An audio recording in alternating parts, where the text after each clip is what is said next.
Good morning. So we have a bit of an unusual topic today because I wanted to talk about the how and allow. Um, so usually when people come to me and start talking about their books, they talk about how they don't know how to make it happen. They don't know how to write the book. They don't know how to publish the book. They don't know how to find the right people to work on their team. They don't know how. And yet, there is so much of the how piece that you need to know.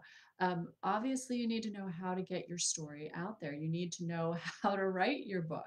You need to know how to publish it. You need to know how to figure out all the pieces that are going to work best for you, for your brand, for your audience, all of that kind of stuff. But there's also the allowing. So something funny kind of happens though. When I step in and I'm like, okay, I've got all your hows. I have all the step-by-step instructions for how to write your book. I have all of the team members that you need. I have an editor. I have a book cover designer. I have people who handle the emails and social copy for your Amazon campaign. I have, you know, everything, every single thing that you need. And they have the how, then inevitably they pause. Um, and they're like, okay, well, I'm not ready yet. Let me see how I can figure out how to make time for this. There's always like some other little hurdle there. So I'm sitting here going, I'm holding the how. I'm holding this for you. I have this for you. There is something else stopping you. And that's the allowing part. Um, the allowing part is bigger than you might think, too, because you not only have to have a story, you have to want to share the story, you have to be ready to share the story. And that ready part is, you've already healed from it. You've already gotten through that, messy piece where you're trying to figure things out. You've gotten to that end point where this is what I want to present to people. So that is the allowing part. You've got to allow all of that stuff to happen and then say, all right, I'm ready for the how.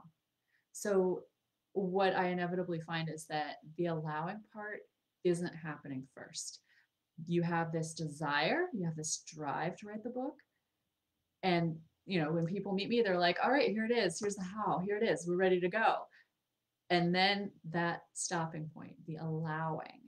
So when you're thinking about that book, yes, feel those yummy feelings that are like, yeah, I want to get that story out there. I want to help people. I want to make a bigger impact. I want to build my business. I want to grow. I want to connect. All of that, you got to feel all of that, but you also have to have that allowing piece coming in that's letting you tell the story.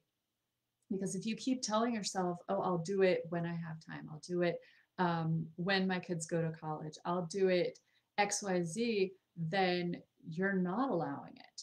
You're not saying, you know what, I have this drive and I'm going to do it. And that's usually what stops people is they hit that point and they go, oh, I don't know what to do now. I'm going to keep telling myself that I don't know how to write it. I'm going to keep telling myself that maybe I suck at writing. I'm going to keep telling myself that I'm too busy. And that's all not allowing it.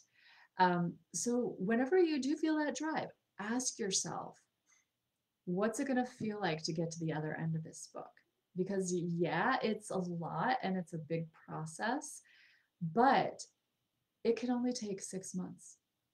You can get from concept to I have a book in my hand that I wrote in 6 months. And you have to ask yourself, is it worth it to keep pushing that away and putting it off and not allowing it to happen? Because when you do allow that book to happen, all the things that come afterward are amazing. And if you've been watching some of my videos that I've been doing on my personal page, I've been sharing all these fabulous authors that I've worked with and the doors that their book has opened. I have so many stories that I could tell you from these people who have